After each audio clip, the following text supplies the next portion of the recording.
بیت المقدس مسلمانوں کا قبلہ اول ہے۔ یہ فلسطین کے شہر القدس میں واقع ہے۔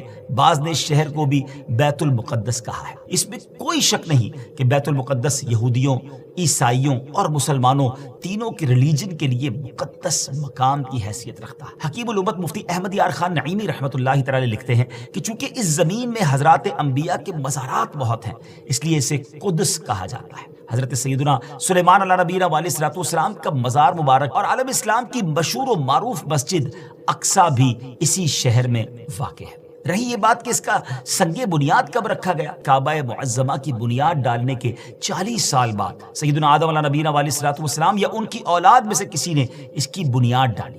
پھر اس کی تعمیر حضرت سیدنا سام بن نوح علیہ نبینا علیہ الصلوۃ والسلام نے کی۔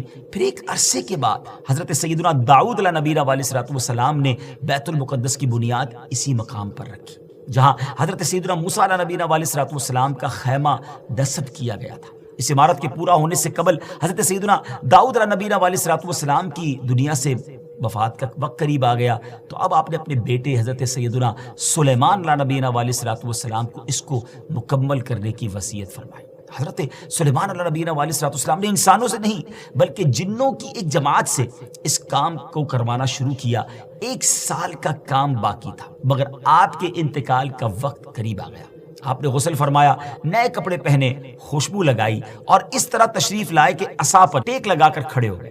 ملک الموت حضرت اسرائیل علیہ الصلوۃ والسلام نے آپ کی روح اسی حالت میں، اسی عالم میں قبض کر لی۔ جب حضرت سلیمان علیہ الصلوۃ والسلام حیات تھے تو جنات کو رات کی رخصت بھی مل جاتی تھی، وہ دن میں کام کرتے تھے، حضرت سلیمان علیہ الصلوۃ والسلام بھی آرام کرنے چلے جاتے تھے، مگر آپ چونکہ اب کھڑے ہی تھے تو اب جنات کو دن رات راؤنڈ دا کلاک کام کرنا پڑ گیا۔ جیسے اس کی تعمیر کا وقت پورا ہونے لگا تو اللہ کی شان دیکھیں کہ آپ کے اس عصا کو، اس لکڑی کو دیمک نے کھایا اور آپ کا جسم زمین پر تشریف لایا۔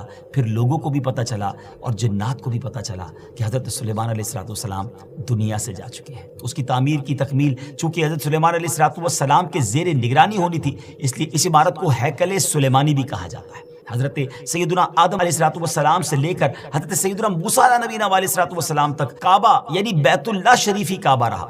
پھر حضرت سیدنا موسیٰ علیہ نبینا علیہ الصلوۃ والسلام سے لے کر حضرت سیدنا عیسیٰ علیہ الصلوۃ والسلام تک بیت المقدس قبلہ رہا۔